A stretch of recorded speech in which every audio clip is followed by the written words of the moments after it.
ಎಲ್ಲರಿಗೂ ನಮಸ್ಕಾರ. ಸಭಿ ಕೋ ಮೇರಾ ನಮಸ್ಕಾರ.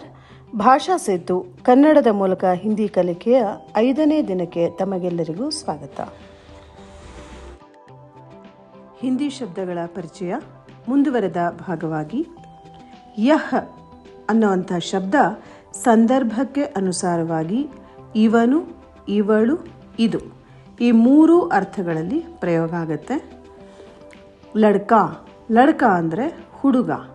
ಯಹ ಲಡ್ಕಾ ಹೈ ಅಂದರೆ ಇವನು ಹುಡುಗ. ಯಹ ಲಡ್ಕಿ ಹೈ ಅಂದರೆ ಇವಳು ಹುಡುಗಿ. ಲಡ್ಕಾ ಹುಡುಗ, ಲಡ್ಕಿ ಹುಡುಗಿ. ಆದ್ಮಿ ಪುರುಷ, ಔರತ್ ಸ್ತ್ರೀ. ಮಾತಾ ಅಥವಾ ಮಾ ಅಂದರೆ ತಾಯಿ. ಪಿತಾ ಬಾಪ್ ಅಂದರೆ ತಂದೆ. ಭಾಯಿ ಅಂದರೆ ಸಹೋದರ ಅನ್ನೋ ಅರ್ಥ. ಕನ್ನಡದಲ್ಲಿ ಅಣ್ಣ ತಮ್ಮ ಅಂತ ಬೇರೆ ಬೇರೆ ಶಬ್ದಗಳಿದೆ. ಆದರೆ ಹಿಂದಿನಲ್ಲಿ ಸಹೋದರ, ಭಾಯಿ ಅಂದರೆ ಸಹೋದರ. ದೊಡ್ಡವನಾದರೆ ಬಡಾ ಭಾಯಿ ಅಂತ ಹೇಳ್ತಾರೆ, ಚಿಕ್ಕವರಾದರೆ ಛೋಟಾ ಬಾಯಿ. ಅಣ್ಣನಿಗೆ ಬಡಾ ಭಾಯಿ, ತಮ್ಮನಿಗೆ ಛೋಟಾ ಭಾಯಿ. ಹಾಗೆ ಬೆಹನ್ ಅಂದರೆ ಸಹೋದರಿ.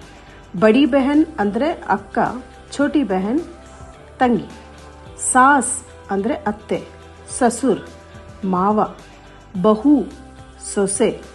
ದಾಮಾದ್ ಅಂದರೆ ಅಳಿಯ.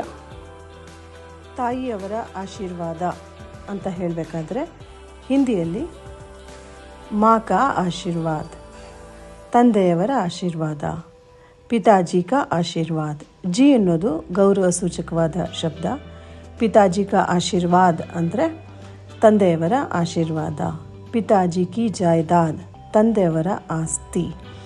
ಜಾಯ್ದಾದ್ ಅಂದರೆ ಸಂಪತ್ತು, ಆಸ್ತಿ ಅಂತ. ಈ ಆಸ್ತಿಗೆ ಹಿಂದಿನಲ್ಲಿ ಸಂಪತ್ತಿ ಮತ್ತು ಜಾಯ್ದಾದ್ 2 ಪದಗಳನ್ನ ಉಪಯೋಗಿಸ್ತಾರೆ. ಹಾಗೆ ನಮಗೆ ಕೆಲವು ಶಬ್ದಗಳ ಪರಿಚಯ ಇದೆ. ಗಾಂವ್ ಅಂದರೆ ಹಳ್ಳಿ ಅನ್ನೋದನ್ನು ತಿಳ್ಕೊಂಡಿದ್ದೀವಿ. ಲಡ್ಕ ಅಂದರೆ ಹುಡುಗ ಅಂತ ತಿಳ್ಕೊಂಡಿದ್ದೀವಿ.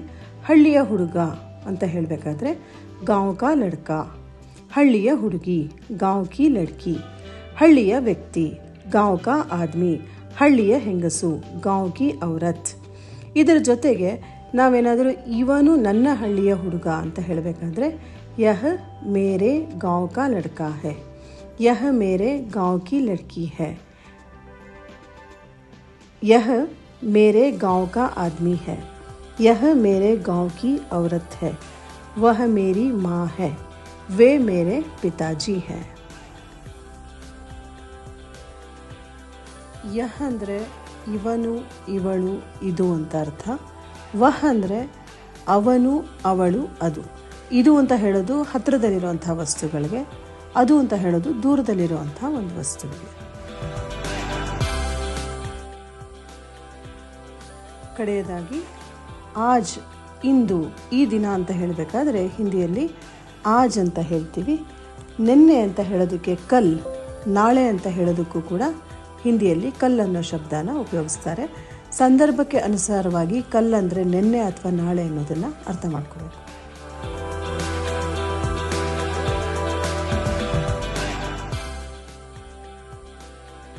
ಕೃಪಯಾ ಧ್ಯಾನ್ ದೇ, ದಯವಿಟ್ಟು ಗಮನಿಸಿ.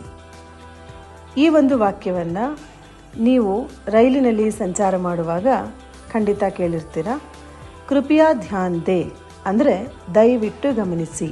ಕೃಪಯಾ ಅಂದರೆ ದಯವಿಟ್ಟು.